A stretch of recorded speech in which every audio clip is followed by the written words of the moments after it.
Aka, gap so'zi yo'q, zo'r ketyapsiz, lekin po faktum xalqqa ko'rsatib bering shu narsangizni, menga aytayotgan narsangizni. Xo'p, qarang, suhbatlarda 4 ta radiator, Hop. bitta badan agregator 207 kilovat bilan shu 4 ta radiator bilan badan agregator issiq suv berib, hamma isitib beraman. 207 kilovat bilanmi? Bitta konditsionerga ketilgan tok bilan. Qo'ysiz endi. Aka, ja, olib boryapsiz Shu lekin. joyiga qarang. Obunachilardan любойni tanlaysiz. Hop. O'shani uyga men borib tekinga qo'yib beraman. Aha. Sho'tchilarni qo'yib beraman. Hop. Siz buni video qilib xalqqa ko'rsatasiz. Kelishdimi? Aka, gap. Gap javob. Javob. Javob. Mani obunachilarim, aka, haqiqatdan bor narsani olib chiqaman. Bo'ldi mana. Aka, uyalib qolmaysizmi? Bo'lsa siz uyalib qolasizmi?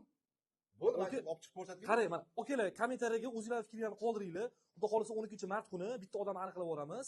Qancha aktiv bo'lsanglar, qancha kommentariya o'z fikringizni qoldirsanglar, bitta odam tanlab olamiz-da. 12-mart kuni aniqlaymiz-da. Qayerda bo'lishiga qat'iy nazar. Respublika bo'ladimi, boshqa joy bo'ladimi, farqi yo'q. Obonalar olib borib, ya'ni tilim aylanib qo'yapti, Ibrohim aka bu kallamni aytib qo'ydilar. Rostdan aka. Javob. Olib borib qo'yamiz, xudo xolisa okalar, po faktum istoriyada post qilib masalaga ko'rsatib boraman. Aktiv bo'lasizlar. 207 kilovat. Men ishonmayman lekin Ibrohim Bo'ldi, aka. mana, Yo'q, aka, realniy. Sho'tchiga ishonasizmi? Pafatni ko'rsatib. Sho'tchiga ishonaman. Bo'ldi, mana sho'tchilar bilan qo'ygan. Okalar, like bosasizlar, obuna bo'lib turinglar bo'ldi. Okalar, videoni yaqinlab jo'natib qo'yish esdan chiqmasin.